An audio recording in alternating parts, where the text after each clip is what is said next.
Eternal Secret King Season 59. Bab 581, Kuil Buddha berusia 10.000 tahun. Suara itu mengganggu pikiran Su Zimo. Seseorang benar-benar hidup di kedalaman lembah penguburan naga. Su Zimo membuka pintu dan berjalan keluar untuk melihat seorang biksu muda mengambil posisi lotus di atas sajadah. Telapak tangan biksu muda itu ditempatkan bersama di depan dadanya saat dia bernyanyi dengan lembut. Su Zimo tertegun sejenak. Dia berpikir bahwa siapapun yang tinggal di dasar lembah penguburan naga pasti akan menjadi orang yang luar biasa. Namun, dia tidak mengira itu adalah biksu muda.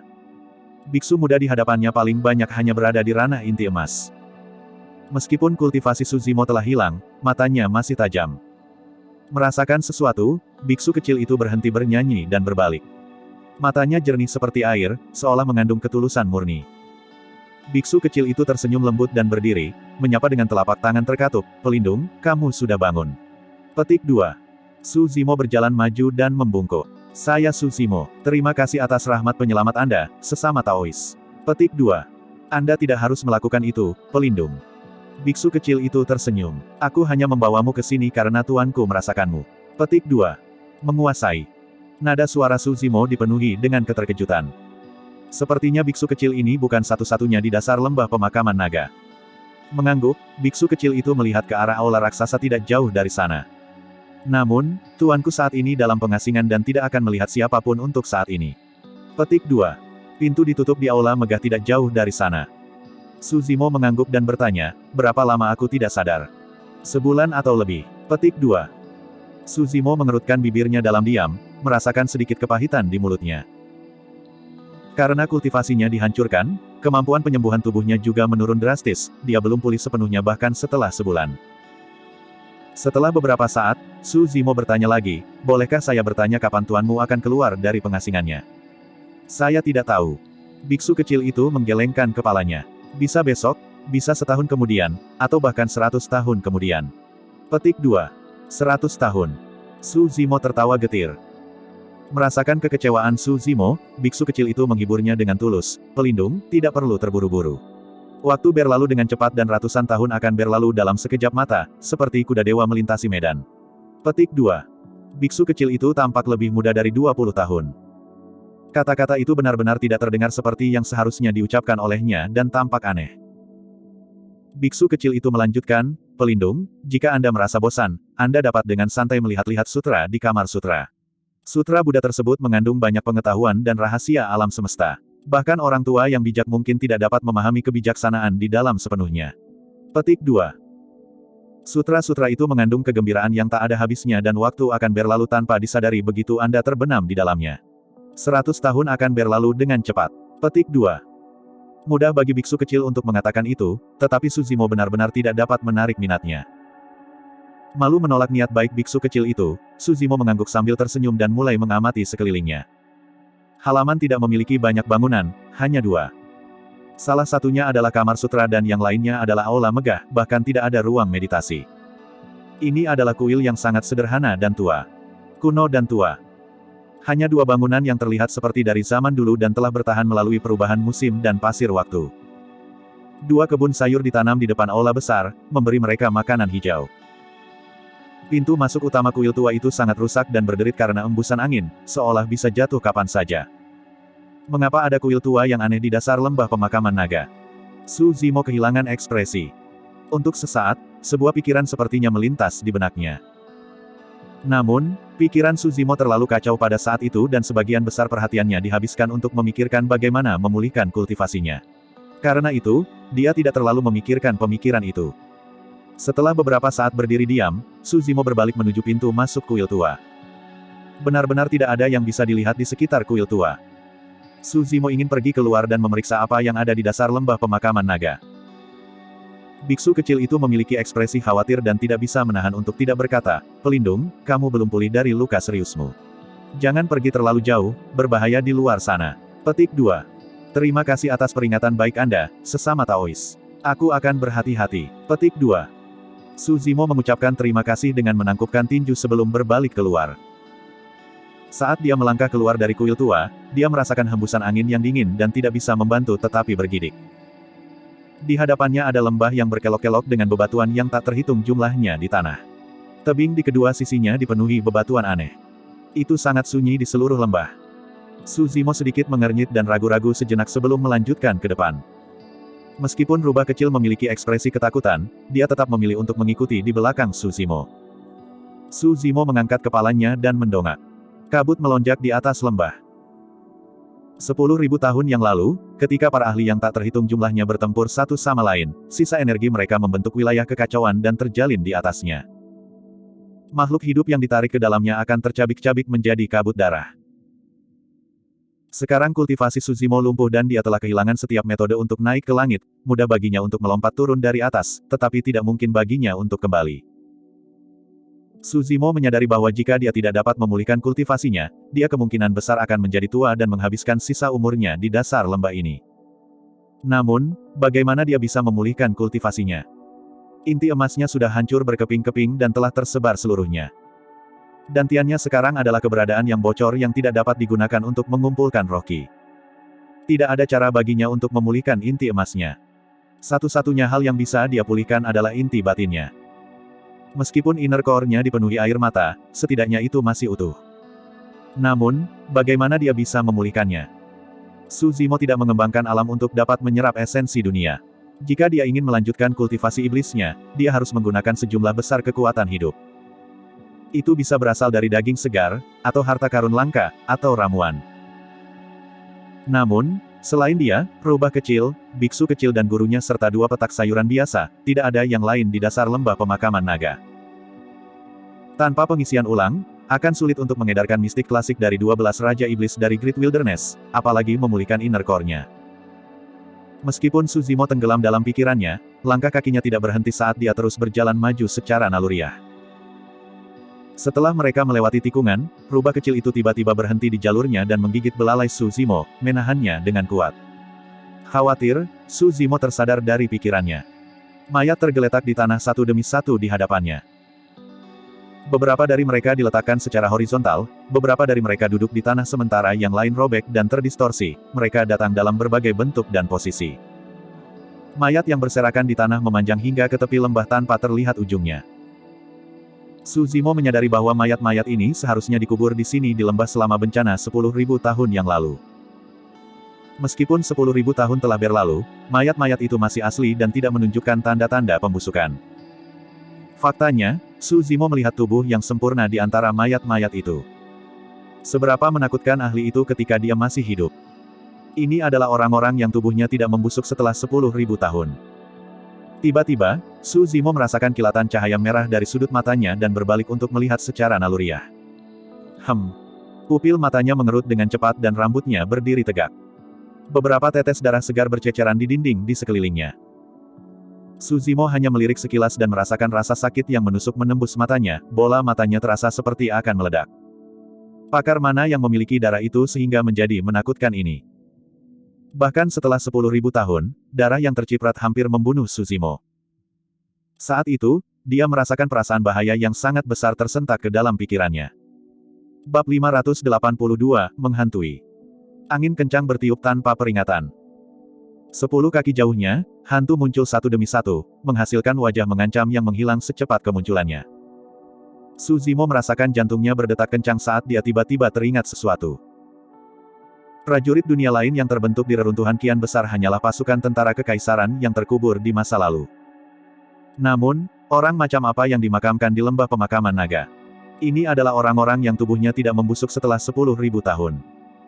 Mereka adalah orang-orang yang darahnya berceceran di dinding memiliki kekuatan luar biasa. Prajurit dunia lain yang dibentuk oleh tentara kekaisaran itu cukup untuk melawan Golden Core. Jika demikian, seberapa menakutkan roh pendendam yang menghantui dari para ahli yang jatuh di sini? Cepat, ayo pergi. Su Zimo berteriak pelan dan memeluk rubah kecil itu, berbalik dari arah asalnya. Syukurlah, mereka tidak jauh dari kuil tua. Dia bisa kembali ke dalamnya dalam puluhan napas dengan semburan penuh dari tubuhnya.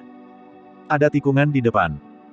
Meskipun Su Zimo telah terganggu di sepanjang jalan, dia samar-samar dapat mengingat bahwa ini adalah satu-satunya tikungan yang dia belok.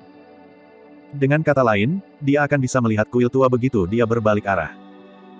Namun, setelah menyingkir, Su Zimo berhenti di jalurnya secara naluriah. Tidak ada kuil tua di hadapannya. Sebaliknya, ada mayat yang dipasang seperti gunung. Tidak jauh dari sana, aliran darah yang lengket mengalir, menghalangi jalan ke depan dengan bau darah yang memuakkan. Wajah-wajah menakutkan mengapung di permukaan sungai dengan senyuman sinis. Su Zimo menyipitkan matanya dan memfokuskan pandangannya. Pemandangan di depannya masih belum hilang. Sebaliknya, mayat-mayat itu menjadi hidup satu demi satu. Mereka berjuang dan berdiri dengan daging busuk tergantung di tubuh mereka.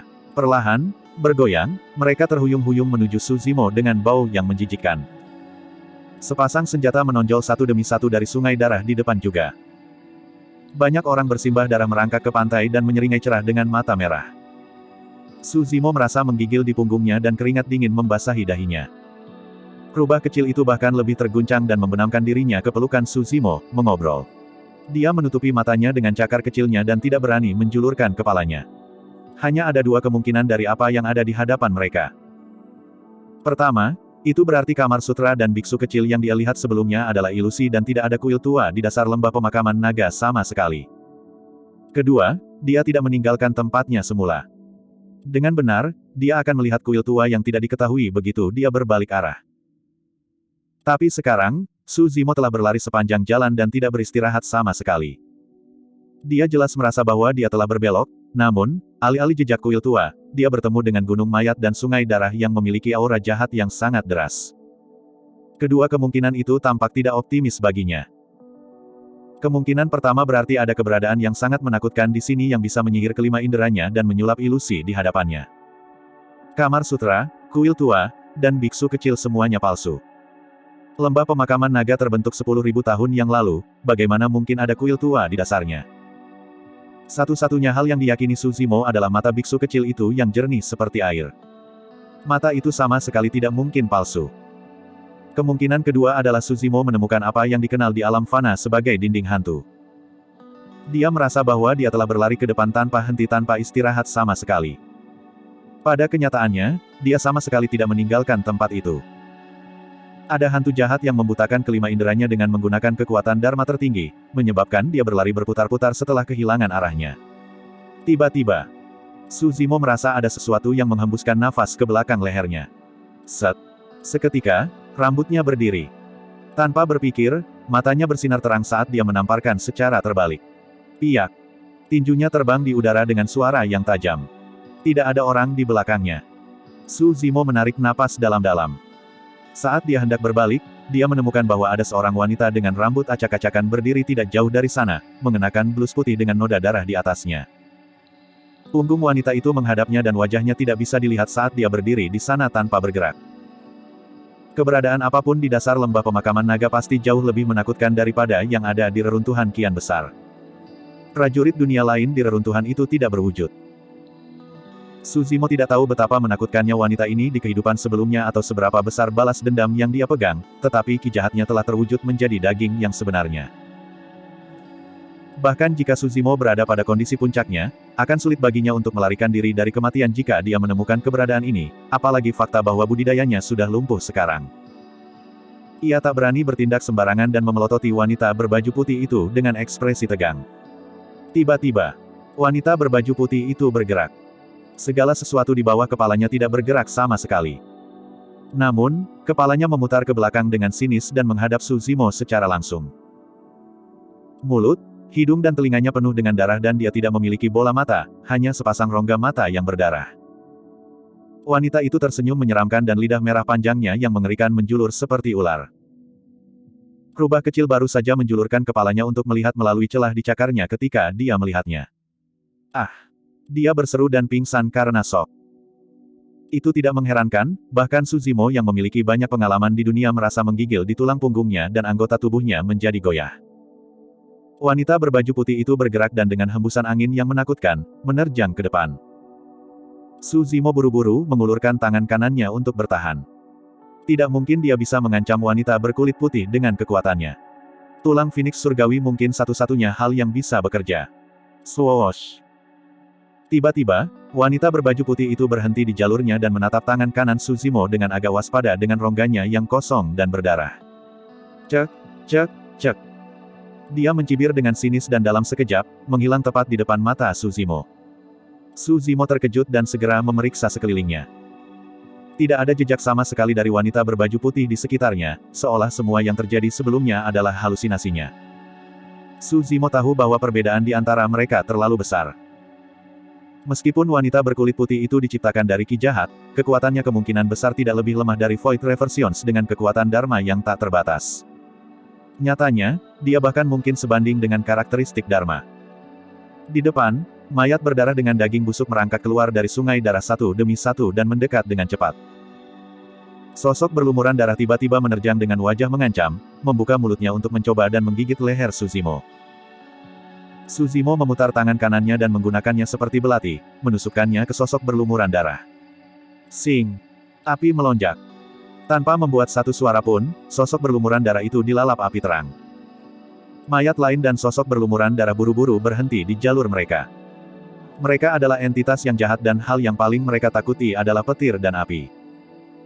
Secara alami, mereka bisa merasakan kekuatan menakutkan yang tersembunyi di tulang Phoenix surgawi.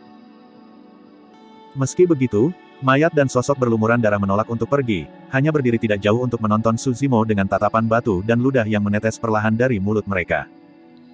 Pada saat itu, sosok putih muncul diam-diam di belakang Su Zimo dan secara bertahap terwujud. Itu adalah wanita berkulit putih yang hilang sebelumnya. Wanita berbaju putih menjilat bibirnya dan kilatan merah muncul di rongga cekungannya. Dia mengulurkan telapak tangan kerangkanya yang bersinar dingin di ujung jarinya perlahan ke arah atas kepala Su Zimo. Bab 583, Sutra. Tiba-tiba, suara bahasa Sanskerta bergema di seluruh lembah, memiliki kekuatan bangsawan misterius yang gemetar.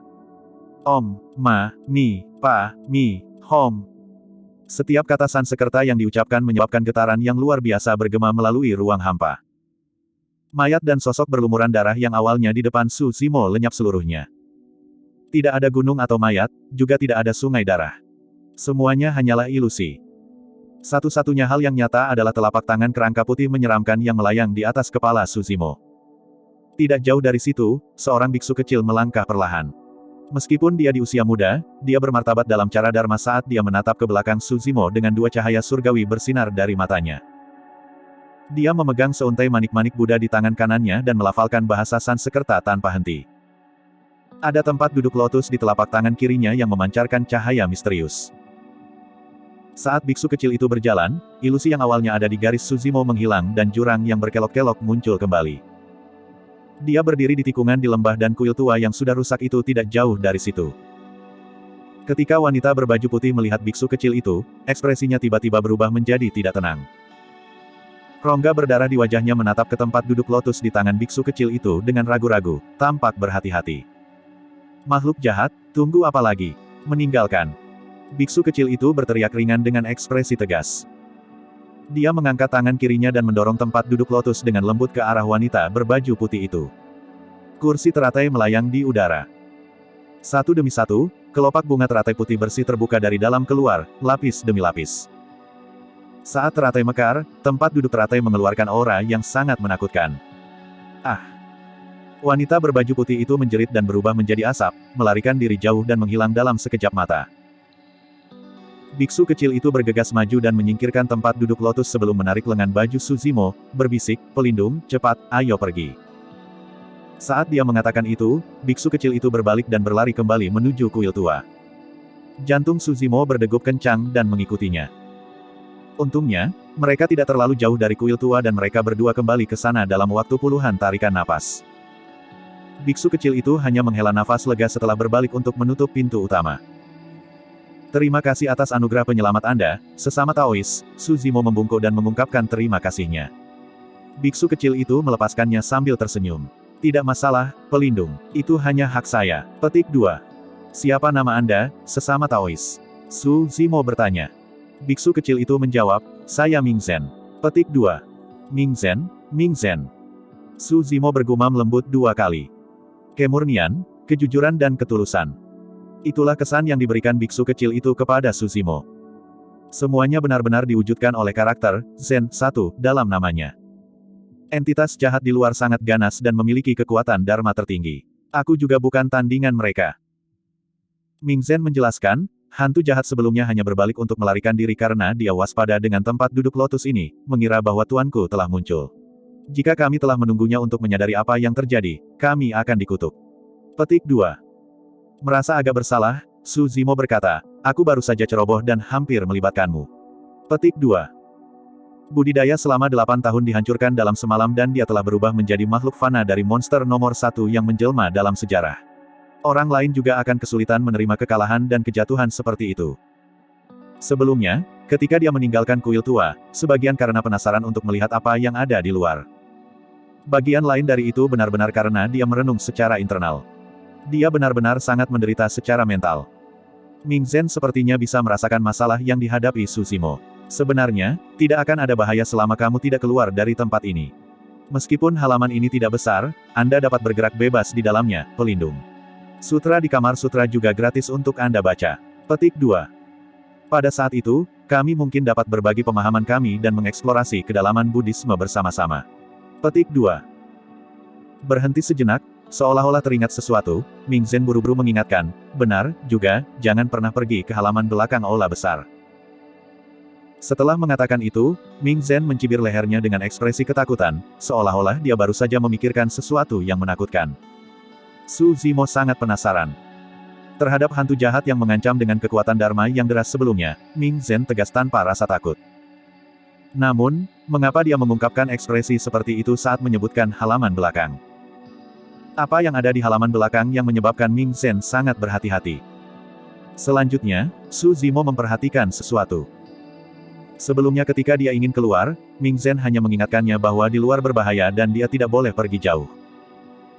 Tapi sekarang, Ming Zhen memperingatkan Su Zimo dengan keyakinan ekstrim untuk tidak pergi ke halaman belakang aula besar. Su Zimo mengangguk. Dia benar-benar tidak ingin memberi Ming Zhen masalah apapun. Setelah Ming Zhen memberikan pengingatnya, dia kembali ke sajadahnya dan mengeluarkan buku kuno tebal dari sebelumnya, membukanya dengan hati-hati untuk melanjutkan membaca. Rubah kecil secara bertahap terjaga selama periode waktu ini. Namun, karena keterkejutan yang dia terima, dia bersikeras untuk tetap berada di pelukan Su Zimo dan menolak untuk pergi kemanapun. Setelah melihat-lihat, Ming Zhen sepertinya mengingat sesuatu dan menyerahkan Su Zimo buku kuno di tangannya dengan tulus. Pelindung, jika Anda tidak tahu sutra untuk memulai, bagaimana dengan ini? Anda pasti akan mendapat banyak manfaat. Petik 2. Sutra ini memiliki rahasia alam semesta dan Anda akan memperoleh kesadaran yang berbeda dengan setiap bacaan baru darinya. Sungguh menakjubkan. Petik 2. Su Zimo tertawa getir di dalam hati. Saat ini, dia tidak punya mood sama sekali. Bahkan jika kultivasinya masih ada, dia tidak akan mampu bertahan untuk memahami sutra yang sulit ini.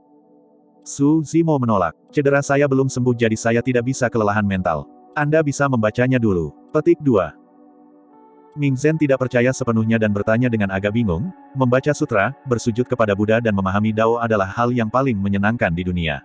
Bagaimana bisa melelahkan secara mental?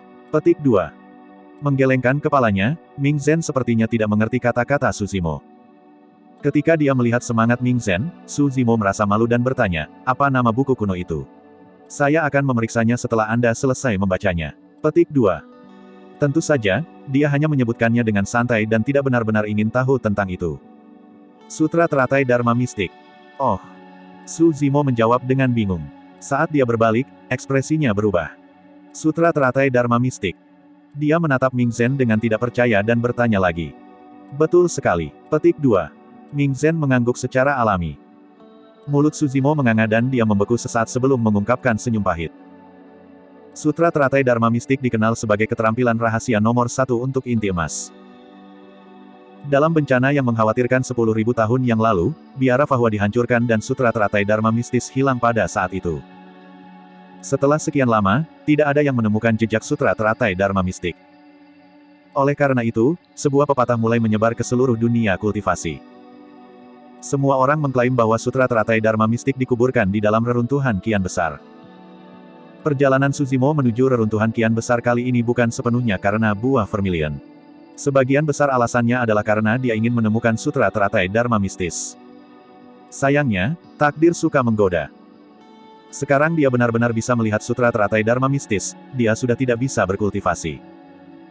Legenda itu benar, Sutra Teratai Dharma Mistik benar-benar terkubur di dalam reruntuhan kian besar. Namun, siapa sangka ini terkubur di dasar lembah pemakaman naga. Su Zimo akhirnya menyadari mengapa ada kuil tua, kuno, dan babak belur di dasar lembah pemakaman naga. Kemungkinan besar kuil ini dibangun oleh biksu yang masih hidup dari Fahua atau biara Daming di masa lalu. Namun, apa tujuan membangun kuil di dasar lembah? Bab 584, menjadi yang terbesar. Sutra Teratai Dharma Mistik, sesuatu yang bisa menciptakan gelombang pertumpahan darah yang tak berujung di dunia kultivasi, sekarang berada di tangan seorang biksu kecil yang tidak dikenal. Tidak ada perkelahian atau pertumpahan darah di sini.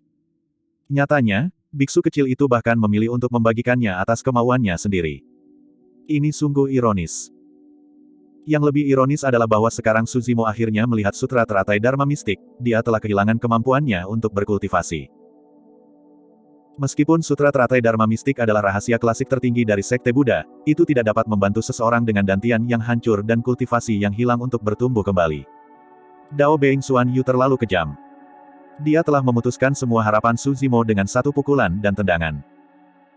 Mencengkeram tinjunya dengan erat, Suzimo sedikit mendongakkan kepalanya dengan tatapan pantang menyerah di matanya. Tidak ada yang bisa membuatku berhenti di jalurku. Tidak ada yang bisa menghentikan jalanku ke depan. Bahkan dengan pukulan seperti itu, Suzimo tidak berniat menyerah. Dia tidak akan tunduk pada takdir. Seseorang pernah mengubah takdirnya dengan susah payah. Jika dia mengaku kalah saat ini, itu sama saja dengan mengecewakan orang itu. Suzimo mengambil posisi lotus dan mulai merasakan semangat ki di sekitarnya, mengumpulkan mereka sedikit demi sedikit menuju dantiannya. Setelah memasuki tubuh dantiannya, roh ki segera bubar tanpa berlama-lama. Saat ini, dantiannya seperti lubang hitam tanpa dasar, melahap segalanya. Suzimo tidak menyerah sama sekali. Dia terus mengumpulkan dan mengkondensasi ki sambil melihatnya menghilang tepat di depan matanya. Siklus itu berlanjut. Sebulan berlalu. 2 bulan berlalu. Dalam sekejap mata, 6 bulan telah berlalu. Cedera Suzimo sudah lama sembuh total. Namun, kondisi tubuhnya belum juga membaik. Terisolasi dari dunia luar, tidak ada daging dengan kekuatan hidup atau harta universal di sini. Jika mereka lapar, kedua pria dan seekor rubah ini akan mendapatkan sayuran dan buah-buahan dari perkebunan. Jika mereka haus, mereka akan meminum air dari bawah tanah dengan sebuah sumur. Bagi para pembudidaya, ini tidak seberapa. Para kultivator berkultivasi dengan menyerap ki roh di sekitar mereka untuk meningkatkan alam kultivasi mereka. Namun, budidaya iblis membutuhkan kekuatan hidup yang besar. Selama setahun terakhir, Suzimo Mystic Classic of 12 Demon King of the Great Wilderness tampaknya telah mandek dan inner core-nya masih berselaput air mata tanpa tanda-tanda pulih. Dalam hal kultivasi keabadian, ki yang telah dia kental selama setengah tahun terakhir tidak memicu reaksi apapun dari dantiannya. Dantiannya masih kosong dan hampa. Tentu saja, setengah tahun Suzimo juga tidak sia-sia. Ada banyak rahasia klasik Sekte Buddha yang berserakan di Kamar Sutra. Yang mengejutkan, dia menyadari bahwa dia sebenarnya bisa memahami sutra-sutra yang awalnya kering dan tidak bisa dipahami ini. Seolah-olah dia telah tercerahkan. Waktu berlalu dengan cepat dan dalam sekejap mata, 6 bulan lagi berlalu. Suzimo sudah berada di dasar lembah pemakaman naga selama hampir setahun sekarang. Inti batinnya tidak menunjukkan tanda-tanda pemulihan dalam 1 tahun ini. Dantian di perutnya juga seperti rawa air yang tenang, mati tanpa ada gejolak padanya. Tatapan Suzimo tidak lagi setegas dan tak tergoyahkan seperti sebelumnya. Apakah dia akan terus berkultivasi seperti ini dengan bodoh? Kapan keajaiban akhirnya terjadi? Setelah memikirkan di halaman, Suzimo membuat keputusan dan membuka penyimpanannya, mengambil 10.000 tahun buah vermilion darinya. Buah vermilion berwarna merah cerah dan berkilau, memancarkan energi yang membara. Buah vermilion 10.000 tahun telah menyerap terlalu banyak darah dari terlalu banyak orang. Bukan hanya generasi muda dari wilayah utara, bahkan ada ratusan jiwa baru lahir yang mati. Menghirup udara dalam-dalam, Suzimo melahap buah vermilion dalam satu suap dan mengambil posisi lotus, mengalami perubahan di tubuhnya. Buah vermilion mengandung kekuatan hidup yang luar biasa. Kekuatan kehidupan berubah menjadi topan dahsyat yang berdesir di seluruh tubuhnya, menembus garis darah, daging, tulang, tendon, dan organ. Suzimo menenangkan diri, mengarahkan topan yang merajalela menuju dantiannya. Biasanya, kekuatan buah vermilion sudah cukup untuk membantu inti emas memajukan satu ranah kecil. Dengan kata lain, jika itu adalah inti emas tahap akhir yang melahap buah vermilion, dia akan bisa mencapai alam inti emas segera dan hanya akan setengah langkah dari alam jiwa baru lahir. Suzimo tidak bermimpi bahwa dia akan dapat memulihkan kultivasinya. Dia hanya berharap bahwa dia bisa mempertahankan beberapa ki roh di dantiannya, bahkan jika dia harus kembali ke kondensasi ki level 1. Sayangnya, setelah topan energi yang merajalela memasuki dantiannya, tidak menimbulkan banyak dampak dan terhapus bersih oleh dantian lubang hitam tanpa jejak sama sekali. Suzimo membuka matanya, tampak sedikit tersesat dan sedih. Selama setahun terakhir, dia telah mengalami kekalahan yang tak terhitung jumlahnya, tetapi pikiran untuk menyerah tidak pernah terlintas dalam pikirannya. Namun, saat ini, tekadnya tenggelam dan keyakinannya goyah. Merasakan kekecewaan Suzimo, rubah kecil itu memiliki ekspresi khawatir dan mengusap pipinya ke lengan Suzimo untuk menghiburnya. Hal kecil, maafkan aku. Saya telah melibatkan Anda. Suzimo mengelus tulang punggung rubah kecil itu dan tersenyum dengan ironi. Awalnya, aku ingin membawamu pergi dan meninggalkan gua bawah tanah yang sunyi itu. Untuk berpikir bahwa kita akan berakhir di gua lain. Petik 2. Hia. Petik 2. Meskipun rubah kecil tidak dapat berbicara dalam bahasa manusia, dia melambaikan kakinya dan menarik napas sebelum menunjuk ke atas kepalanya. Suzimo mengerti. Rubah kecil berkata bahwa di sini menyenangkan, langit sangat luas dan dia bisa menghirup udara segar setiap hari. Setelah itu, rubah kecil menunjuk dirinya sendiri sebelum menunjuk ke Suzimo. Mata besarnya yang berair berkedip dan dia memerah dengan cara yang sangat menawan. Kepala Suzimo menunduk dan dia tidak melihatnya, hanya tersenyum dengan sikap linglung. Dia tiba-tiba menyadari bahwa ada kemungkinan besar dia akan terjebak di dasar lembah penguburan naga seumur hidupnya, menua dan menunggu umurnya habis. Tidak perlu memikirkan balas dendam. Kurang dari itu, tidak perlu berpikir untuk mengejar Dai Yue. Pada saat itu, bahasa Sanskerta bergema di seluruh kuil tua.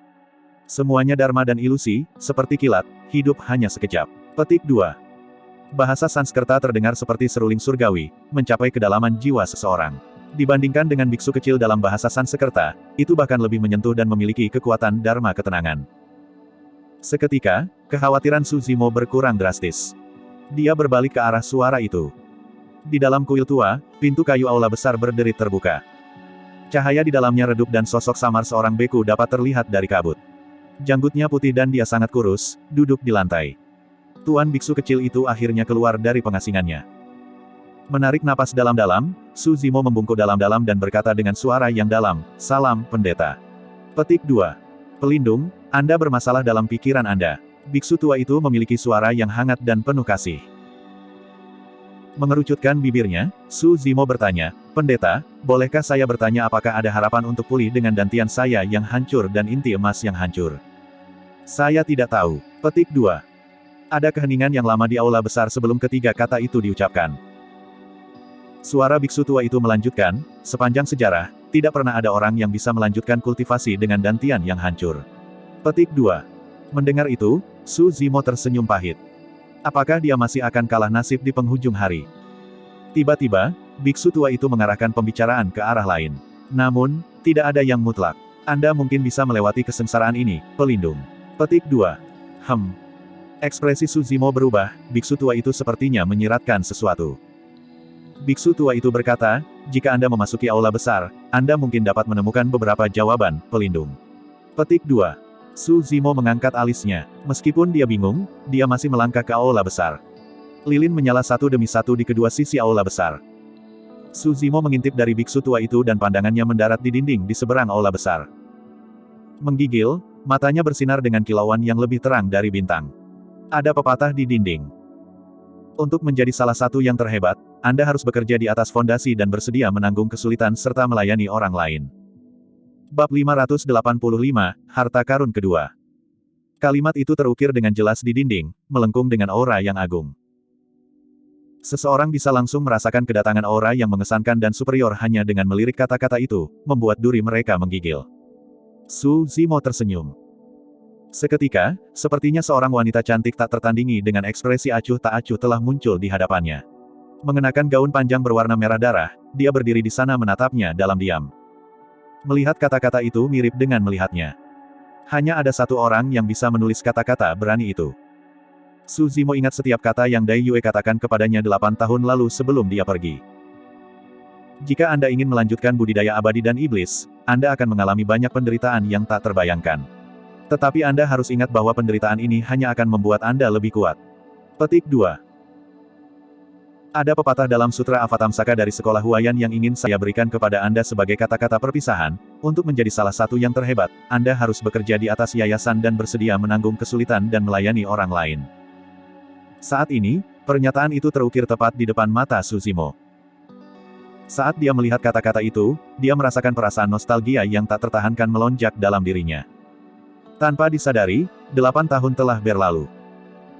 Kembali ke kota Pingyang, Dai Yue memberinya pelatihan tanpa akhir dan bahkan ada saat-saat ketika hidupnya tergantung pada seutas benang. Namun, Dai Yue tidak pernah membiarkan dia melalui keluhan apapun. Ketika dia hampir dibunuh oleh elang bersayap ungu di pegunungan Changlang, Dai Yue membunuh semua yang terakhir dari mereka. Ketika pembudidaya Sekte Joyful memburunya tanpa henti dengan keunggulan mereka dalam jumlah dan ranah budidaya, Dai Yue memusnahkan Sekte Sukacita. Mengingat karakter Dai Yue, jika dia tahu bahwa Istana Kaca mengirim pembalikan Void untuk membunuh Suzimo, itu akan normal baginya untuk memburu Istana Kaca sendirian. Rubah kecil memiringkan kepalanya saat melihat dengan ekspresi bingung. Selama setahun terakhir, ini adalah pertama kalinya dia melihat senyum seperti itu di wajah Suzimo. Dia sama ceria seperti anak kecil. Ekspresi biksu tua itu tidak berubah, tapi ada secercah cahaya di matanya yang kabur itu. Sebelum Suzimo memasuki aula besar, dia awalnya putus asa tanpa harapan untuk masa depan. Namun, saat dia melihat kata-kata itu, kelesuannya lenyap dan dia disegarkan kembali dengan aura yang bermuatan. Seolah-olah dia ingin menginjak-injak seluruh dunia di bawah kakinya. Biksu tua itu diam-diam terkesan. Biasanya berbicara, jika itu adalah kultivator lain, mereka tidak akan mampu menahan pukulan karena ranah kultivasi mereka benar-benar hancur dan kejatuhan besar dari anugerah. Selain itu, masa depan suram tanpa harapan. Awalnya, retakan sudah muncul di Dao Heart Suzimo dengan tanda-tanda kerusakan. Tidak kusangka bahwa kata-kata itu akan dapat mengamankan keyakinannya sekali lagi. Biksu tua itu telah hidup lama dan secara alami dapat mengatakan bahwa dengan kekacauan ini, tidak akan ada yang bisa mengguncang Dao Heart Suzimo di masa depan. Melekat, dentang. Tiba-tiba, suara gemerincing rantai yang tumpul bisa terdengar di halaman belakang aula besar. Tanah bergetar, seolah-olah hantu jahat mencoba membebaskan diri, bahkan aula besar mulai diselimuti oleh ki jahat yang samar. Ming Zhen berdiri di luar aula besar. Ketika dia mendengar rantai berderak, dia tidak bisa membantu tetapi bergidik dan melirik ke halaman belakang dengan rasa gentar. Rubah kecil itu meringis dan mengendus dengan ekspresi gelisah. Dia mencium bau aura yang sangat menakutkan di udara. Seolah-olah pemilik aura itu bisa mencabik-cabiknya kapan saja. Itu adalah ketakutan yang dalam dan tak terlukiskan yang datang dari kedalaman jiwa dan garis keturunannya. Biksu tua adalah satu-satunya yang tanpa ekspresi, seolah-olah dia tidak mendengar rantai sama sekali. Setelah rantai itu bergetar beberapa saat, itu menjadi sunyi lagi. Lambat laun, Suzimo terbangun dari ingatannya juga. Kurang dari 8 menit sejak dia melangkah ke aula besar. Namun, hatinya mengalami kelahiran kembali dan dia telah berubah dari intinya. Meskipun tidak ada efek pada kultivasinya, Suzimo percaya bahwa tidak ada dan tidak ada orang di dunia ini yang dapat menghalangi jalannya ke depan. Dao Beng Xuan Yu menghancurkan intinya. Dia kemudian akan membuat jalan baru untuk dirinya sendiri. Setelah menatap kata-kata di dinding untuk waktu yang lama, Suzimo berkata dengan lembut, dia ada di sini. Petik 2. Iya, petik 2. Biksu tua itu mengangguk. Meski tidak menjelaskan siapa dia, Suzimo percaya bahwa biksu tua itu pasti tahu. Itu karena siapapun yang pernah melihatnya, bahkan sekali, tidak akan pernah melupakannya lagi. Biksu tua itu tampak sedikit bingung saat dia menghela nafas. Sekitar 8 tahun lalu, pelindung wanita ini datang dan mengambil sesuatu. Petik 2. Sebelum dia pergi, dia meninggalkan pepatah itu dari Sutra Huayan kuno dari Sekte Buddha. Petik 2. Saya tidak mengerti apa yang dia lakukan dan tidak bisa tidak bertanya. Dia hanya menjawab meminta saya untuk menunggu orang yang ditakdirkan muncul sebelum terbang pergi tanpa pernah muncul lagi. Petik 2. Suzimo tersenyum.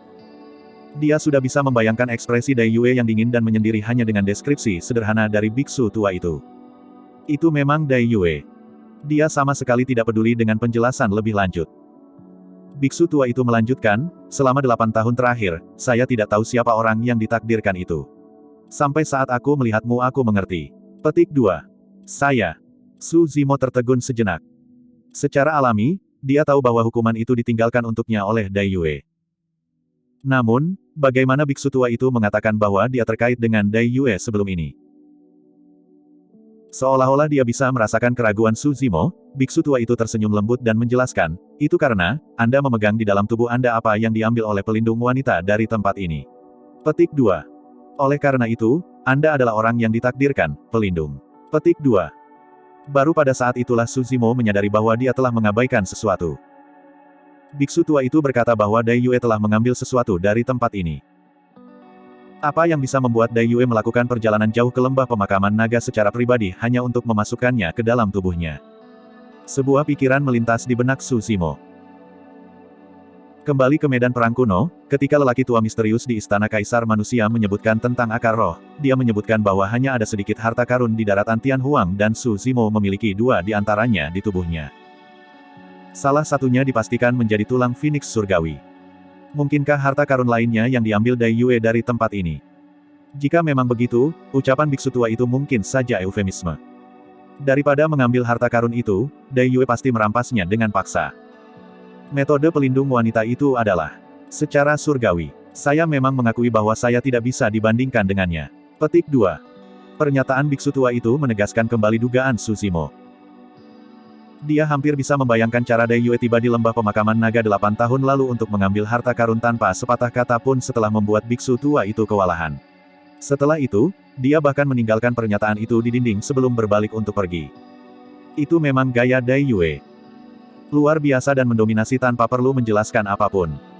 Agak bersalah, Suzimo melirik biksu tua itu. Di masa lalu, Dai Yue menekannya dan merebut harta paling banyak. Sekarang Suzimo dalam kondisi ini, terlepas dari fakta apakah biksu tua itu akan membalas dendam atau tidak. Setidaknya, dia ingin mengambil kembali harta karunnya. Jangan khawatir, pelindung. Biksu tua itu tersenyum lembut. Karena benda itu sekarang ada di dalam tubuh Anda, itu berarti Anda memiliki kedekatan dengannya. Saya tidak akan mengambilnya. Petik 2. Suzimo menghela nafas lega. Pada saat yang sama, rasa ingin tahu memenuhi dirinya. Biksu tua ini, sepertinya bisa membaca pikirannya. Sejak awal, dia baru saja berbicara, namun biksu tua itu mampu menjawab setiap pikirannya. Cara itu sungguh luar biasa. Bab 586, Rahasia Akar Roh. Tiba-tiba Suzimo teringat bahwa beberapa bulan yang lalu, dia membaca sebuah buku kuno di Kamar Sutra. Di dalamnya ada catatan kemampuan mistik yang dikenal sebagai heart piring.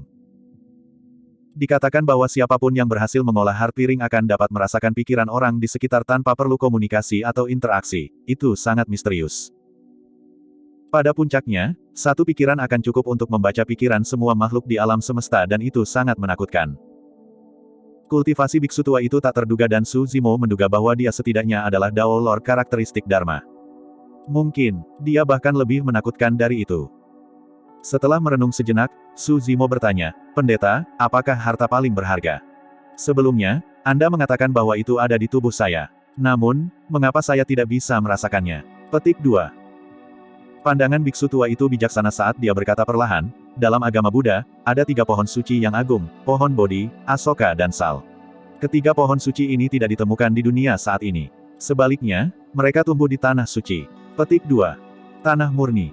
Suzimo bingung. Biksu tua itu tidak menjelaskan dan hanya tersenyum sebelum melanjutkan. Pohon Asoka mengandung bunga saraca. Di zaman kuno, bunga saraca jatuh ke daratan Tianhuang dan diperoleh oleh master pendiri dari biara Fahua, yang dianggap sebagai benda suci sekte Buddha. Itu diturunkan sejak saat itu sampai pelindung wanita mengambilnya. Petik 2. Biksu tua itu secara tidak langsung mengungkapkan informasi lain melalui kata-katanya, kuil tua ini terkait dengan biara Fahua dari 10.000 tahun yang lalu. Petik 2. Bunga saraca.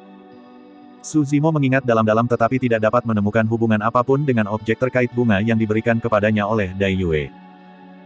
Biksu tua itu berkata, "Pelindung, kamu adalah seseorang yang tidak memiliki akar roh." Petik 2. Iya, petik 2. Suzimo mengangguk terus terang. Memang benar bahwa dia dilahirkan tanpa akar roh dan hanya menginjakkan kaki di jalur kultivasi setelah bertemu dengan Dai Yue.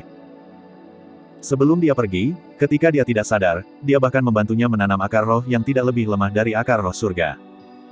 Seolah dia bisa membaca pikiran Suzimo, biksu tua itu menggelengkan kepalanya. Akar roh adalah objek ilusi yang dimiliki seseorang sejak lahir. Jika Anda memilikinya, Anda memilikinya. Jika tidak ada pepatah tentang akar roh yang ditanam. Petik 2. Suzimo sedikit mengerutkan alisnya. Dia tidak mengerti apa maksud biksu tua itu. Karena tidak mungkin seseorang menanam akar roh, bagaimana dengan akar rohnya? Bagaimana dia berhasil menjalani kultivasi keabadian tanpa akar roh? Mendadak, beberapa adegan melintas di benak Suzimo.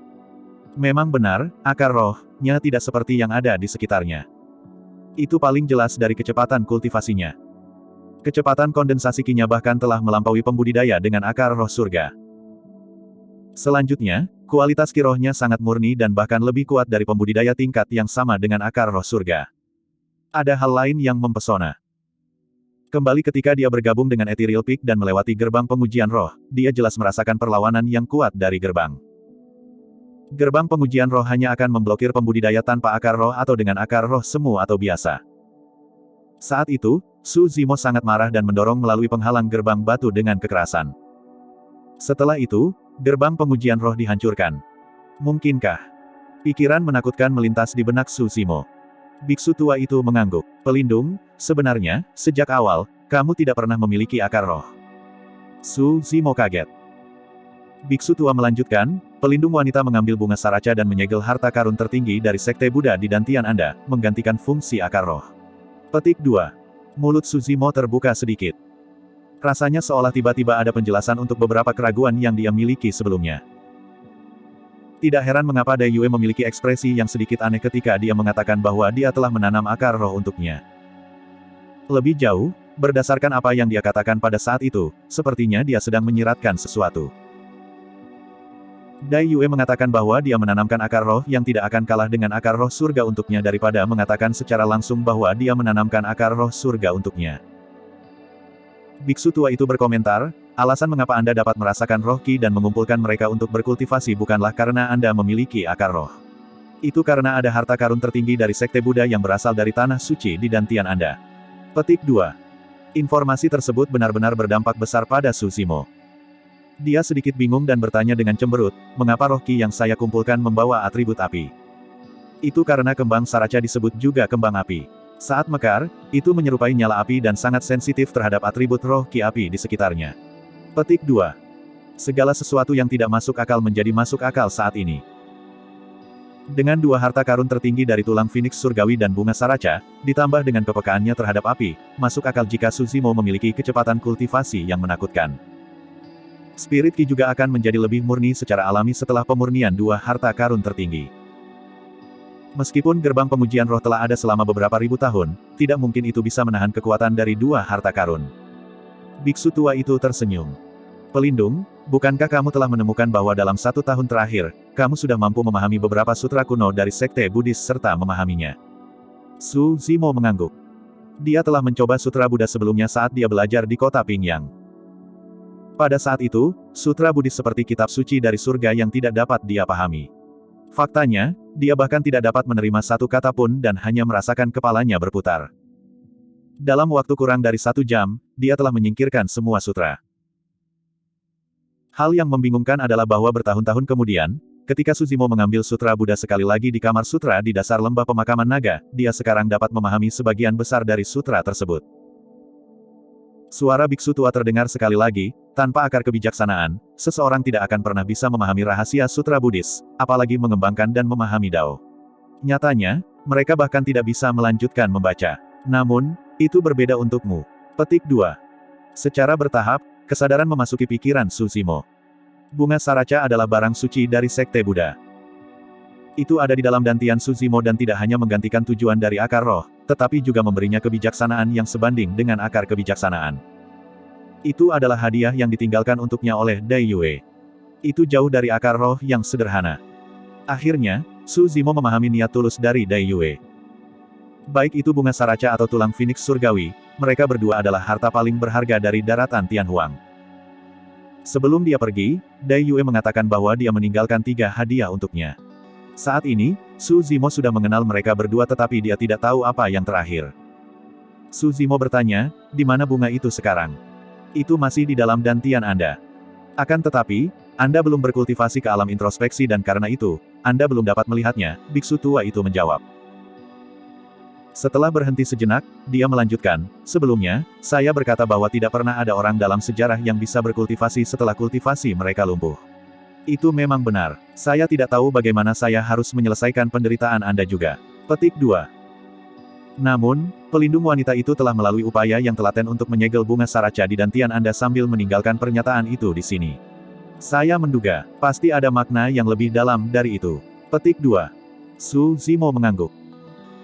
Sebenarnya, ketika dia melihat pernyataan yang ditinggalkan oleh Dai Yue, Su Zimo telah memutuskan bahwa dia akan berkultivasi dengan damai di dasar lembah pemakaman naga mulai dari sini. Untuk menjadi salah satu yang terhebat, Anda harus bekerja di atas fondasi dan bersedia menanggung kesulitan serta melayani orang lain. Itu adalah kesengsaraannya. Dia harus menanggungnya. Pasti akan datang suatu hari ketika dia akan menjadi yang terbesar dan menerobos cakrawala ke-9 surga, muncul kembali di alam fana untuk mengejutkan semua makhluk hidup. Bab 587, Asal-usul Manik Buddha. Biksu tua itu menunjuk ke samping dan berkata, di Kamar Sutra, ada karya klasik yang ditinggalkan dari biara Fahua dan Daming. Lihatlah lebih banyak dan Anda mungkin bisa mendapatkan sesuatu dari mereka. Petik 2. Su Zimo mengangguk. Baik Fahua dan biara Daming adalah faksi teratas yang sebanding dengan sekte super saat ini seperti 9 sekte abadi dan 7 sekte iblis, jelas seberapa dalam fondasi mereka berjalan. Sayangnya, kuil tua terlantar yang terisolasi dari seluruh dunia ini adalah satu-satunya yang tersisa dari 2 sekte super setelah bencana 10.000 tahun yang lalu. Seluruh dunia kultivasi bahkan tidak tahu tentang keberadaan kuil tua ini di dasar lembah pemakaman naga. Meskipun biksu tua hanya menyebutkannya dengan santai, Su Zimo tahu dengan jelas di dalam hatinya bahwa ada banyak keterampilan rahasia Fahua dan biara Daming dalam buku-buku kuno ini. Misalnya, sutra teratai Dharma mistik dianggap oleh dunia luar telah hilang. Siapa yang menyangka bahwa sutra yang dikenal sebagai keterampilan rahasia nomor 1 untuk inti emas ini akan ditemukan di dasar lembah pemakaman naga? Siapa yang mengira bahwa ini akan berada di tangan seorang biksu muda dan dapat dibaca kapan saja? Tidak sulit untuk membayangkan bahwa dampak yang disebabkan oleh munculnya sutra teratai Dharma mistik akan jauh lebih menakutkan daripada buah vermilion. Saat itu akan terjadi badai darah. Paragon dari wilayah utara bukanlah satu-satunya yang terlibat. Bahkan semua paragon dari seluruh daratan Tianhuang akan tergerak dan menjadi gila karenanya. Lebih jauh lagi, sutra teratai Dharma mistik bukanlah satu-satunya, ada banyak sutra lain yang serupa dengannya di Kamar Sutra. Perpustakaan yang tampaknya babak belur itu sebenarnya adalah harta karun yang sangat besar. Itu setara dengan warisan 2 sekte super yang ditempatkan tepat di depan mata Su Zimo. Satu-satunya belas kasihan adalah kultivasinya lumpuh dan dia tidak punya cara untuk mengumpulkan Qi. Jika dia bisa memadatkan Qi, sekarang akan ada warisan sekte Buddha di tubuhnya juga, di atas warisan keabadian dan iblis Tao. Saat Su Zimo merenung, biksu tua itu sepertinya telah memikirkan sesuatu dan ekspresinya berubah menjadi sedih. Dia menghela nafas, berkata, setelah malapetaka saat itu, biara Fahua dan biara Daming tidak ada lagi dan telah hanyut oleh pasir waktu. Semua orang dari masa lalu sudah pergi dan sekarang, hanya aku yang tersisa. Petik 2. Kata-kata biksu tua itu membawa kesepian yang menyayat hati. Su Zimo mau tidak mau bertanya, Senior, apakah Anda dan pendeta Taois Ming Zhen satu-satunya di kuil tua ini? Setelah hening sejenak, biksu tua itu mengangguk. Hanya kita berdua yang ada di sini. Petik 2. Melekat. Dentang. Saat dia mengatakan itu, suara rantai berderak terdengar dari halaman belakang sekali lagi. Itu membosankan dan kuat, seolah-olah ada sesuatu yang berjuang berulang kali. Jantung Su Zimo berdegup kencang. Rubah kecil itu terguncang dan bergegas di sepanjang lengan Su Zimo ke dalam pelukannya untuk bersembunyi. Ekspresi biksu tua itu tidak berubah dan tidak ada emosi di matanya yang lapuk, seolah-olah dia tidak bisa mendengar suara rantai di halaman belakang. Su Zimo berangsur-angsur lega saat melihat betapa tenangnya biksu tua itu. Namun, dia benar-benar penasaran dengan apa yang ada di balik suara rantai yang datang dari halaman belakang. Mengapa Ming Zhen sangat ingin menghindarinya? Biksu tua itu menyela pikiran Su Zimo dan tiba-tiba bertanya, aku bisa merasakan aura sekte Buddha yang berputar di sekitarmu yang bukan dari bunga saraca. Apakah Anda pernah mengembangkan teknik sekte Buddha sebelumnya? Petik 2. Teknik sekte Buddha, mungkinkah? Su Zimo membeku sesaat sebelum matanya bersinar dengan kilatan kesadaran. Dia mengumpulkan Qi perlahan-lahan dan memanfaatkan contoh roh Qi memasuki tubuhnya untuk membuka tas penyimpanannya, mengambil Buddha bed seukuran lengkeng. Manik Buddha sudah sangat tua dan meskipun terbuat dari kayu, tidak ada tanda-tanda korosi. Pola yang terukir di atasnya masih sangat jelas. Dia telah memperoleh Buddha bed itu secara tidak sengaja ketika dia terjebak dengan penyihir Ji di peti batu di masa lalu. Su Zimo berkata dengan suara yang dalam, aku berhasil mengembangkan seni roh yang sangat kuat yang dikenal sebagai segel penindasan iblis berkat Buddha bed ini. Deviant Suppression Seal adalah satu-satunya hal yang dia kembangkan yang berasal dari sekte Buddha. Saat dia mengeluarkan Buddha bed, Su Zimo akhirnya mengerti sesuatu. Dia mengerti mengapa dia bisa memahami segel penindasan iblis yang begitu kuat hanya dengan satu Buddha Bet. Itu bukan karena dia memiliki potensi yang menakutkan, itu karena keberadaan bunga saraca, benda suci dari sekte Buddha, memungkinkan dia untuk memiliki akar kebijaksanaan Buddha yang murni. Hai, petik 2. Saat dia melihat Buddha Bet, biksu tua itu menghela nafas lembut dan dia menjadi sedikit emosional. Jelas bahwa biksu tua itu mengetahui asal-muasal Buddha Bet. Dia berkata, sebenarnya, segel penindasan iblis bukanlah seni roh. Ini adalah seni dharma dari biara daming. Petik 2. Seni dharma.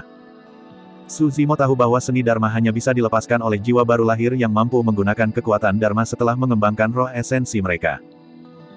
Karena Vian Suppression Seal adalah seni dharma, bagaimana dia bisa melepaskannya sebagai seni roh dengan menggunakan energi roh? Tidak heran mengapa bunga saraca adalah benda suci dari sekte Buddha. Petik 2. Pernyataan dari biksu tua itu mencerahkan Su Zimo. Bunga saraca seharusnya menjadi satu-satunya alasan mengapa dia memiliki kekuatan yang begitu menakjubkan.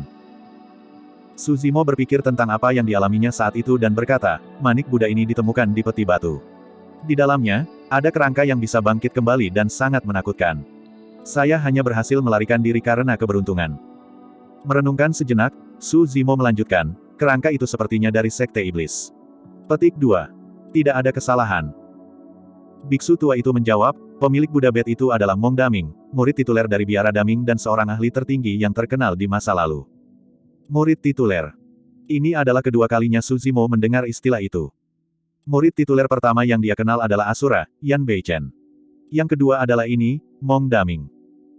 Biksu tua itu menjelaskan, akan selalu ada murid tituler di berbagai sekte super di daratan Tianhuang. Selain itu, hanya ada satu dari mereka.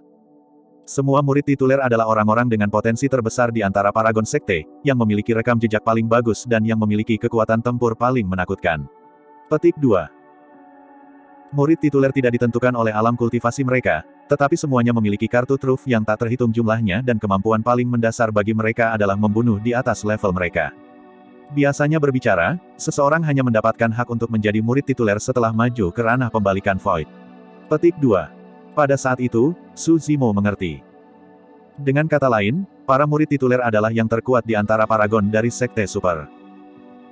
Biksu tua melanjutkan, murid bergelar dianugerahi gelar Dao yang unik untuk sekte mereka oleh Master Sekte. Misalnya, murid tituler dari biara Fahua akan mendapatkan gelar Dao Fahua sedangkan murid tituler biara Daming akan mendapatkan gelar Dao Daming. Itu membantu identifikasi. Petik 2. Ada jarak yang cukup jauh antara kamu dan murid tituler. Ingat, jika Anda bertemu dengan murid tituler dari sekte super mulai saat ini, Anda harus selalu berhati-hati untuk tidak melibatkan mereka secara sembarangan. Petik 2. Su Zimo mengangguk. Biksu tua itu berpikir sejenak sebelum berkata, saat itu, sekte Asura menghasilkan monster yang menciptakan sutra iblis pemurnian darah.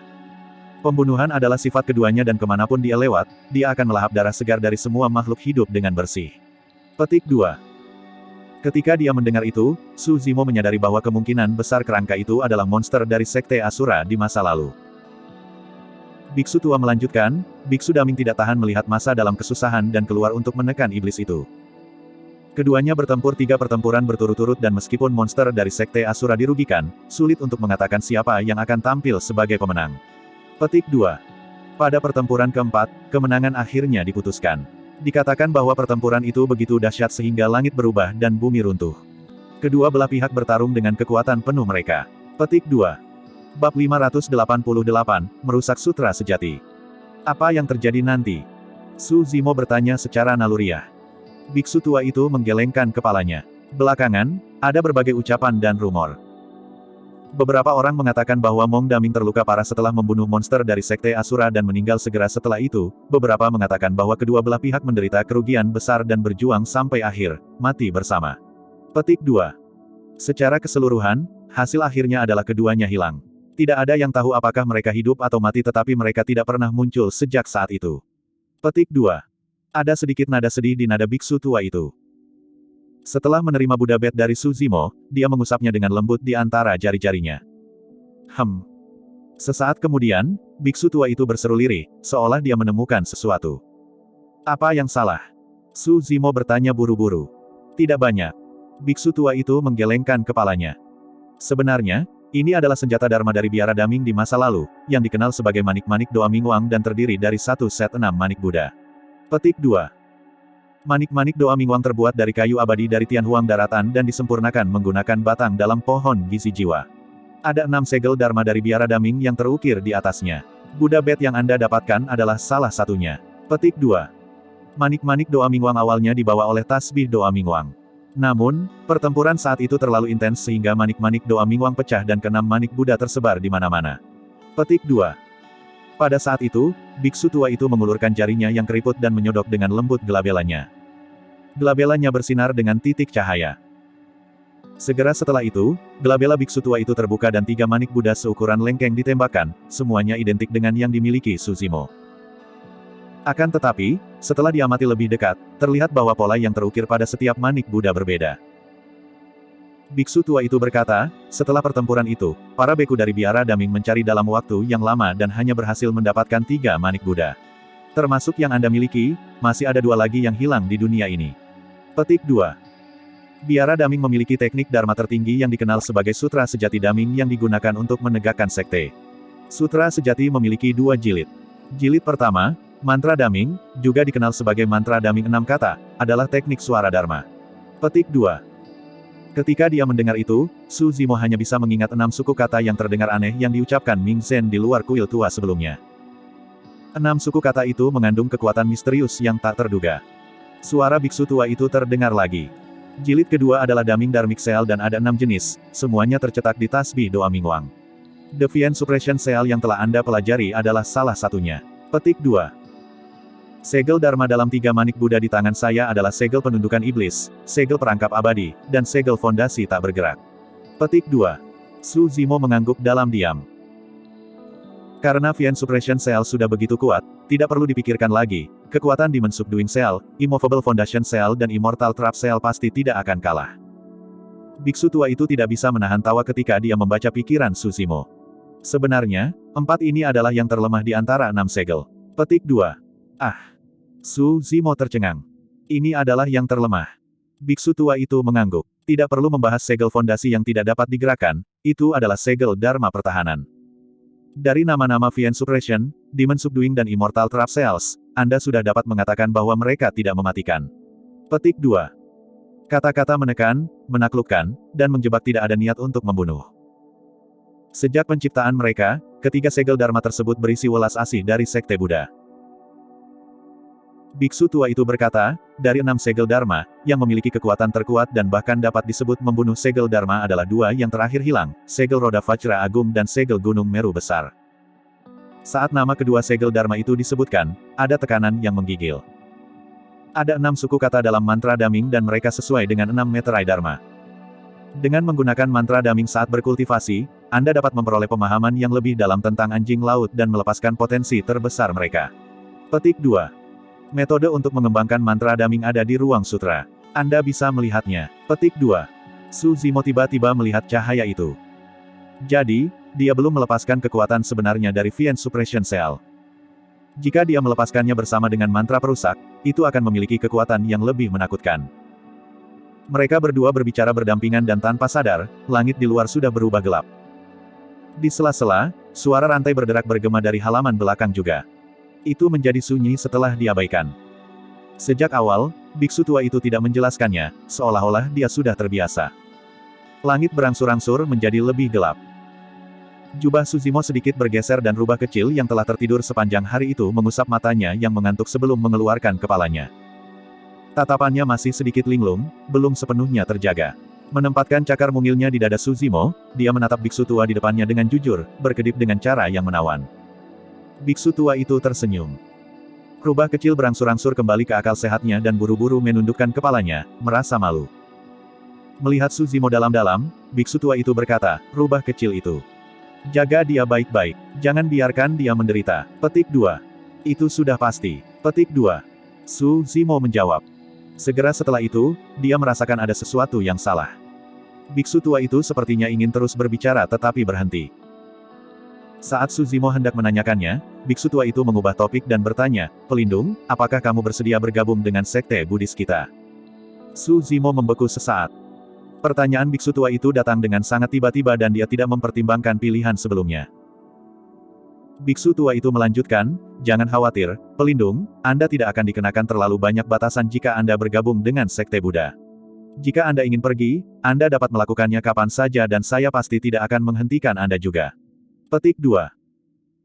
Meskipun dia belum pernah mengembangkan heart piring sebelumnya, Suzimo tiba-tiba mengerti apa yang ada di pikiran biksu tua itu setelah melihat tatapan penuh harapan yang terakhir. Biksu tua telah menjaga kuil tua ini di dasar lembah pemakaman naga untuk waktu yang lama, melindungi peninggalan 10.000 tahun dari Fahua dan Biara Daming. Dia berharap untuk melanjutkan garis keturunan dari dua sekte besar. Biksu tua itu pasti hanya membuat permintaan itu setelah merasakan bahwa waktunya hampir habis. Baik. Suzimo mengangguk dan langsung setuju. Biksu tua itu mengangguk dengan penuh penghargaan. Dia memegang pisau cukur di jari-jarinya dan mengusapnya dengan lembut di atas kepala Suzimo. Itu disertai dengan perasaan sejuk. Rambut hitam jatuh ke tanah. Suara biksu tua terdengar di telinga Suzimo, mulai hari ini, namamu di Sekte Buddha adalah Mingxin. Petik 2. Pada kenyataannya, Suzimo dapat terus membaca sutra kuno di kamar sutra dengan bebas meskipun dia tidak setuju. Namun, dia merasa tidak enak tentang itu. Selanjutnya, dia sekarang telah jatuh ke kedalaman lembah pemakaman naga dengan kultivasinya lumpuh dan dia ingin memulai dari awal.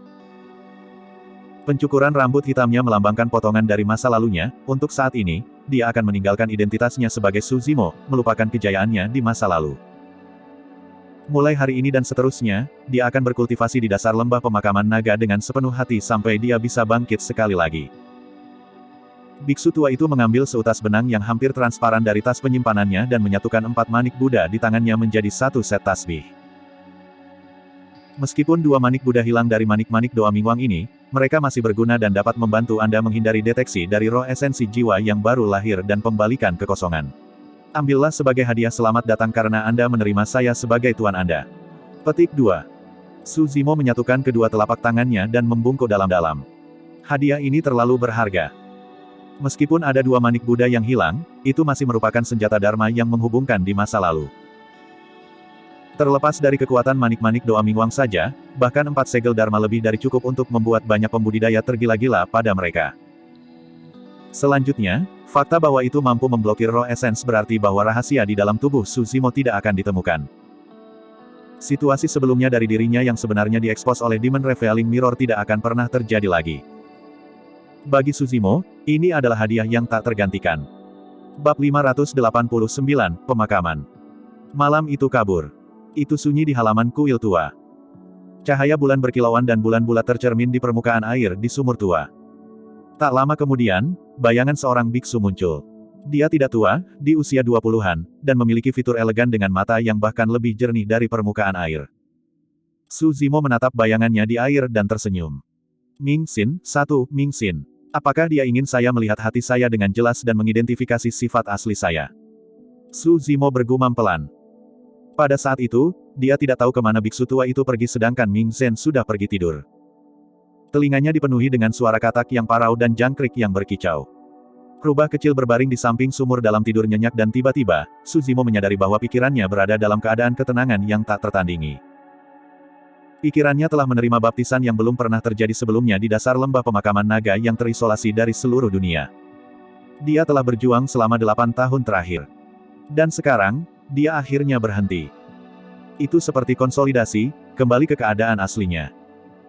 Menatap bulan bundar di atas kepalanya, Suzimo tidak bisa membantu tetapi mengingat malam itu 8 tahun lalu. Dai Yue mengenakan gaun panjang merah tua dan berdiri di bawah kelopak bunga sakura yang berjatuhan. Berjemur di bawah sinar bulan, dia bertanya dengan lembut, apakah Anda ingin berkultivasi? Selama 8 tahun terakhir, Suzimo telah membudidayakan klasik mistik dari 12 Raja Iblis dari alam liar setiap malam. Sekarang inti batinnya hancur dan dia tidak memiliki cukup energi untuk menyediakannya. Kultivasi mistik klasik dari 12 Raja Iblis dari Great Wilderness harus berhenti untuk sementara waktu. Suzimo benar-benar tidak terbiasa dengan itu. Dia merasa hampa secara internal. Tiba-tiba, dia mendengar suara mengejek bergema di telinganya. Anak, apakah Anda sedang memikirkan cara memperbaiki inti dalam? Hehehe. Suzimo terkejut. Suara itu datang tanpa peringatan dan sangat asing, itu bukan milik biksu tua atau Mingxin. Secara naluriah, Suzimo melihat ke arah rubah kecil di samping. Dia masih tertidur lelap, jelas, dia belum mendengar suara itu. Dia satu-satunya yang mendengar suara tiba-tiba itu. Dengan ekspresi muram, Su Zimo melihat sekeliling, bersiap untuk memperingatkan biksu tua dan kecil itu kapan saja. Hehehe, jangan repot-repot mencari aku, nak. Anda tidak dapat melihat saya. Petik 2. Suara itu terdengar sekali lagi tidak menentu sehingga arahnya tidak dapat ditentukan, seolah-olah bersembunyi di sudut sambil menertawakan Su Zimo. Kali ini, Su Zimo menjadi tenang dan mencibir secara internal. Orang ini sedang bermain game bersembunyi di kegelapan, selama dia mengabaikannya, pihak lain pasti akan kehilangan kesabarannya. Nak, aku punya cara untuk membantumu memperbaiki inti batinmu. Jika Anda ingin mengetahuinya, datanglah ke halaman belakang di belakang aula besar. Petik 2. Memang, pemilik suara itu mengungkapkan niatnya. Halaman belakang di belakang aula besar. Su Zimo sedikit mengerutkan alisnya. Sebelumnya, sering kali ada suara rantai berat yang berderak sesekali dari halaman belakang, seolah-olah ada sesuatu yang terjebak di sana dan sangat membuat frustrasi. Aneh. Pandangan skeptis melintas di mata Su Zimo saat berpikir, guru berkata bahwa dia dan guru adalah satu-satunya di kuil tua ini. Lalu, orang ini di halaman belakang. Petik 2. Tiba-tiba, ekspresi Su Zimo berubah dan dia memikirkan kemungkinan. Keberadaan di halaman belakang mungkin bukan manusia, tapi hantu jahat. Itu akan mirip dengan wanita berkulit putih yang dia temui di luar kuil tua. Itulah alasan mengapa biksu tua itu berkata bahwa dia dan Ming Zhen adalah satu-satunya orang di kuil tua itu. Itu karena keberadaan di halaman belakang bukanlah manusia. Ming Zhen sangat ketakutan dan biksu tua itu sangat berhati-hati sehingga dia tidak akan menyebutkan apa-apa tentang ini. Sepertinya hantu jahat itu tidak lemah. Apakah Anda ingin memperbaiki inti batin Anda atau tidak? Untuk apa Anda membuang-buang waktu? Cepat dan cari aku di halaman belakang. Suara hantu jahat itu bergema lagi, sepertinya tidak sabar. Su Zimo secara alami ingin memperbaiki inti batinnya. Namun, dia benar-benar tidak bisa mempercayai hantu jahat. Selanjutnya, Ming Zhen telah menginstruksikannya sebelumnya untuk tidak pergi ke halaman belakang di belakang aula besar. Nak, kamu benar-benar pemalu seperti tikus. Apakah saya terlihat seperti saya dapat menyakiti Anda? Petik 2. Ya ampun, kamu menyedihkan dibandingkan denganku di usia itu. Saat itu, saya tidak takut apapun di dunia ini dan tidak ada yang bisa menghentikan saya kemanapun saya pergi. Petik 2. Nak, kamu datang atau tidak? Suara hantu jahat itu semakin lemah. Su Zimo menutup matanya dan beristirahat, dia tidak bergerak sepanjang waktu. Setelah hening beberapa saat, hantu jahat itu tiba-tiba berkata, tidakkah kamu ingin tahu apa yang wanita berjubah merah tua itu lakukan ketika dia datang ke sini 8 tahun yang lalu? Saya menyaksikan semuanya secara pribadi, hehe. Petik 2. Su Zimo tergerak dan membuka matanya. Wanita berjubah merah tua yang dimaksud oleh hantu jahat itu jelas adalah Dai Yue. Seolah merasakan perubahan emosi Su Zimo, hantu jahat itu berkomentar dengan gembira, jika kamu ingin tahu, datanglah ke halaman belakang aula besar. Aku akan menunggumu di sana, hehehe. Petik 2. Su Zimo mencengkeram tinjunya dan menarik napas dalam-dalam. Akhirnya, dia tidak bisa mengendalikan dirinya dan berdiri, menuju bagian belakang aula besar. Dia tidak ingin ketinggalan informasi apapun tentang Dai Yue. Baik itu asli atau palsu. Berbalik di aula tua dan megah, Su Zimo tiba di halaman belakang dan berhenti di jalurnya. Secara naluriah, dia melihat ke atas. Mulutnya tidak bisa membantu tetapi menganga saat dia menunjukkan ekspresi keterkejutan yang dalam di matanya. Halaman belakang aula besar adalah kuburan yang sangat besar yang tidak memiliki batas. Satu demi satu, batu nisan tinggi berdiri tegak dengan ukiran yang jelas terukir di atasnya. Dao Lord Tianyi dari makam biara Fahua. Petik 2. Dao Lord Fuyan makam biara Daming. Petik 2. Sosok perkasa makam biara Fahua, Yu Ze. Petik 2. Sosok perkasa makam biara Daming Suyun. Petik 2. Makam Panglima tertinggi Kekaisaran, sosok perkasa Han Fei. Petik 2. Petik 2. Batu nisan itu padat dan dikemas di atas kuburan masing-masing. Ada kesedihan yang luar biasa di kuburan. Mereka yang dimakamkan di sini setidaknya adalah Dao Lord karakteristik Dharma. Su Zimo bahkan telah menyaksikan cukup banyak tokoh perkasa tubuh gabungan. Su Zimo memfokuskan pandangannya ke batu nisan lain. Makam Patriark Biara Daming Hong Guang. Itu adalah makam Patriark Mahayana. Leluhur Mahayana hampir seperti ahli puncak dari daratan Tianhuang. Untuk berpikir bahwa dia akan dimakamkan di kuburan ini juga. Saat Su Zimo meratapi, tatapannya secara naluriah jatuh ke tengah kuburan. Ada kuburan sederhana di tengahnya. Jika tidak diperhatikan, itu hanya akan tampak seperti benjolan kecil di lumpur. Namun, gundukan lumpur kecil itu tampak seperti sedang melihat ke bawah ke seluruh kuburan. Tidak ada batu nisan lain yang berjarak 100 meter di sekitar gundukan lumpur kecil. Di atas kuburan adalah tablet kayu yang bengkok. Hanya ada dua kata yang tertulis di papan kayu itu. Kaisar Dharma. Kedua kata itu sepertinya memiliki kekuatan misterius. Ekspresi Suzimo berubah drastis dan dia merasakan dadanya sesak. Bahkan, dia bahkan mundur beberapa langkah tak terkendali. Itu adalah makam seorang kaisar. Sebuah kalimat bergema tanpa henti dan diintensifkan dalam pikiran Suzimo. Nama jurang itu disebut Lembah Pemakaman Naga dan naga suci dikuburkan 10.000 tahun yang lalu dengan darah kaisar tua dan kematian para leluhur. Itu tempat yang sangat tidak beruntung. Petik 2. Semuanya nyata. Bencana 10.000 tahun yang lalu begitu dahsyat sehingga kaisar meninggal di sini. Melekat. Dentang. Suara gemerincing rantai yang membosankan bergema sekali lagi. Di balik batu nisan dan kuburan yang tak terhitung jumlahnya, di bawah cahaya bulan yang kabur, sesosok yang perkasa dan tinggi berdiri dari tanah perlahan. Dia memiliki aura yang sangat deras dan sepertinya kepalanya akan menembus lubang di cakrawala di atas.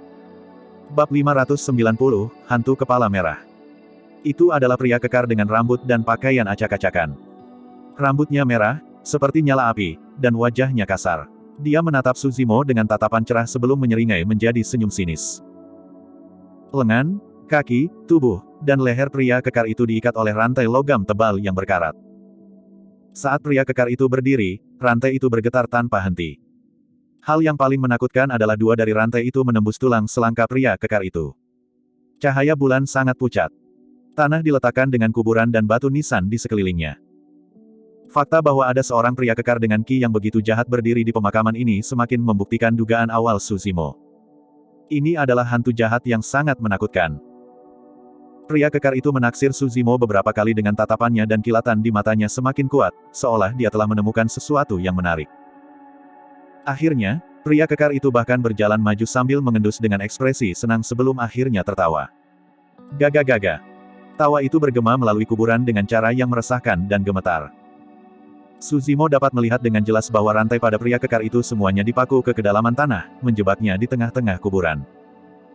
Selama pria kekar itu bergerak, rantai di tubuhnya akan mengencang. Suzimo merasa lega. Meskipun hantu jahat itu menakutkan, selama tidak bisa mendekatinya, dia tidak bisa berbuat apa-apa. Nak, kamu benar-benar pemalu. Untuk apa kau bersembunyi sejauh ini? Petik 2. Pria kekar itu menyeringai. Jangan khawatir dan datanglah. Aku tidak akan memakanmu. Petik 2. Suzimo mendengus dingin. Dia telah menjelajahi dunia kultivasi selama 8 tahun dan memiliki beberapa pengalaman di dunia. Provokasi ceroboh pria kekar itu benar-benar terlalu jelas. Suzimo benar-benar tidak punya pilihan jika dia berjalan mendekat. Hantu berkepala merah, kamu bisa mengatakan apa yang kamu inginkan dari sana. Saya dapat mendengar Anda. Petik 2. Suzimo memiliki nada tenang dan ekspresi normal. Hantu berkepala merah. Pria kekar itu melebarkan matanya dan nada suaranya berubah. Seketika, dia tampak seperti pembunuh. Nak, kau memanggilku hantu berkepala merah. Pria kekar itu memelototi dengan tegas. Suzimo cemberut tanpa rasa takut dan mencibir, berhentilah bersikap keras di sana. Anda bahkan tidak bisa bergerak. Siapa yang kamu coba takuti? Petik 2. Hehehehe. Pria kekar itu menggertakkan giginya dan mencibir dengan jahat. Suzimo bertanya, hantu berkepala merah, aku tidak punya waktu untuk disia-siakan denganmu di sini. Apa yang kamu ketahui tentang wanita berjubah merah dari 8 tahun lalu? Petik 2. Saat menyebut wanita berjubah merah tua, ekspresi pria kekar itu berubah sedikit dan sedikit ketakutan melintas di kedalaman matanya. Segera setelah itu, dia mengungkapkan ekspresi sombong. Gaga-gaga. Pria kekar itu menyeringai dan tertawa. Wanita itu luar biasa saat itu. Satu pertemuan dengannya menghancurkan meditasi yang hening dan tak tergoyahkan yang telah saya kembangkan dengan susah payah. Hahaha, aku tertawa sampai mati. Petik 2. Selama setahun terakhir, Suzimo telah membaca sutra di kamar sutra dan memiliki pemahaman terhadap meditasi hening dan tak tergoyahkan. Dalam sekte Buddha, beberapa biksu akan mengembangkan berbagai teknik meditasi yang setara dengan keterampilan rahasia untuk meningkatkan alam kultivasi mereka. Semakin ketat persyaratan teknik meditasi, semakin besar kemajuan dalam kekuatan mereka. Misalnya, teknik meditasi diam dari sekte Buddhis juga dikenal sebagai diam atau dilarang berbicara. Sederhananya, seseorang tidak boleh berbicara. Umat Buddha menganggap bahwa siklus reinkarnasi masa disebabkan oleh karma yang terkumpul oleh tubuh, mulut, dan niat mereka. Teknik meditasi hening dimaksudkan bagi mereka untuk mengurangi karma yang mereka peroleh dari berbicara dan meningkatkan kultivasi mereka sejak saat itu. Teknik meditasi tak tergoyahkan tidak mengacu pada gerakan fisik mereka, tetapi pada niat mereka. Mereka tidak boleh memiliki pikiran liar untuk mengurangi karma niat mereka. Kedua teknik meditasi tersebut sangat sulit untuk dikembangkan.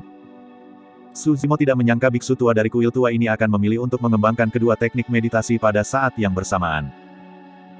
Kurang dari itu, dia tidak menyangka Dai Yue akan mematahkan kedua teknik meditasi biksu tua itu secara langsung. Pria kekar itu melanjutkan, ketika wanita itu tiba di sini saat itu, dia menerobos ke aula besar yang megah tanpa sepatah kata pun dan mengambil bunga saraca suci dari sekte Buddha yang dipajang di atas sebelum berbalik untuk pergi. Petik 2. Biksu tua itu secara alami menolak untuk mengizinkannya melakukannya dan mencoba menghentikannya. Tapi pada akhirnya, dia dikirim terbang dengan satu tamparan dari wanita itu. Haha. Pada titik itu, pria kekar itu sepertinya mengingat peristiwa hari itu dan tidak bisa menahan tawa, menyebabkan rantai di tubuhnya berderak tanpa henti. Jika bukan karena belenggu rantai, pria kekar itu bahkan bisa melompat kegirangan. Su Zimo berkeringat hanya karena mendengarnya. Dai Yue benar-benar terlalu buas.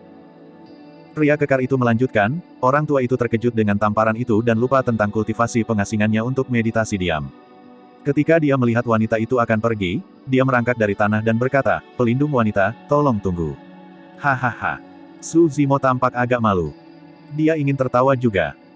Namun, dia sekarang adalah bagian dari sekte Buddha dan biksu tua itu dianggap sebagai gurunya. Dia tidak bisa tertawa. Karena itu, dia hanya bisa berdiri di tempat dan menahan dirinya dengan bibir yang terkatup rapat. Dia jelas mengalami kesulitan menahan diri saat wajahnya memerah seperti warna merah tomat. Pria kekar itu benar-benar tak terbendung ketika dia berbicara tentang semua yang terjadi 8 tahun lalu, terus mengoceh. Su Zimo mendengarkan dengan tenang di samping. Seolah-olah dia bisa melihat semua yang digambarkan terjadi tepat di depan matanya. Saat dia berbicara, pria kekar itu tiba-tiba meratap dan menghela nafas. Ini semua berkat wanita itu, jika tidak, aku.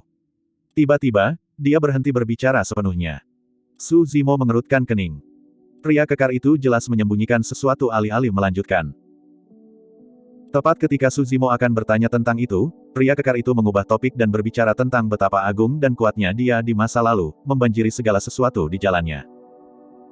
Pria kekar itu membutuhkan waktu 1 jam penuh hanya untuk membicarakan pertempuran pertamanya setelah menginjakan kaki ke dunia luar. Dia begitu bersemangat sampai air liurnya berterbangan kemana-mana dan terlebih lagi. Dia bahkan belum habis. Tidak kusangka hantu berkepala merah ini begitu banyak bicara. Petik 2. Su Zimo menjadi semakin tidak sabar saat dia mendengarkan. Terlepas dari segala sesuatu tentang Dai Yue, dia tidak lagi tertarik pada semua yang dikatakan pria kekar itu nanti. Su Zimo tidak bisa membantu tetapi menyela, hantu berkepala merah, Anda menyebutkan sebelumnya bahwa Anda memiliki cara untuk membantu saya memperbaiki inti batin saya. Betul sekali. Petik 2. Pria kekar itu mengangguk sebelum memelototi Su Zimo. Jangan ganggu aku. Tunggu sampai aku selesai bicara. Apa terburu-buru? Petik 2. Saya tidak tertarik. Petik 2. Su Zimo mendengus dingin sebelum berbalik untuk pergi. Melekat. Dentang. Tiba-tiba, suara rantai berderak bergema di belakangnya. Kali ini, mereka terdengar agak aneh. Su Zimo berbalik secara naluriah. Pandangan tunggal itu hampir membuatnya takut. Tempat di mana pria kekar itu awalnya dirantai sekarang kosong. Hanya ada serangkaian rantai yang masih tergeletak di tanah. Ini. Su Zimo benar-benar bingung. Tiba-tiba, dia merasakan bayangan berkedip di atas kepalanya dan otot-otot di belakang lehernya menegang, dia diangkat oleh lengan yang kuat dan besar. Namun, yang menakutkan adalah dia tidak bisa bergerak sama sekali. Setelah itu, suara pria kekar itu terdengar lagi. Biar ku beritahu, rantai itu hanya untuk pertunjukan. Apa menurutmu aku bisa ditahan oleh beberapa rantai logam berkarat? Petik 2. Menurutmu siapa aku dulu? Aku sudah menunggu lama sekali di dasar lembah ini. Sekarang seseorang akhirnya di sini untuk berbicara dengan saya, kemana Anda mencoba untuk pergi? Petik 2. Awalnya, ada seorang biksu kecil yang cukup baik dan sering datang menemani saya. Kemudian, saya tidak tahu apa yang terjadi tapi dia tidak pernah muncul lagi. Petik 2. Su Zimo merasa kepalanya akan meledak dengan semut yang tak terhitung jumlahnya merangkak di atasnya. Dia akhirnya mengerti mengapa Ming Zhen begitu ketakutan dan memerintahkannya untuk tidak datang ke halaman belakang aula besar. Pada saat yang sama, di kamar sutra, Ming Zhen meletakkan kedua telapak tangannya dengan ekspresi simpatik dan menghela nafas. Saudara muda Mingxin, semoga berhasil.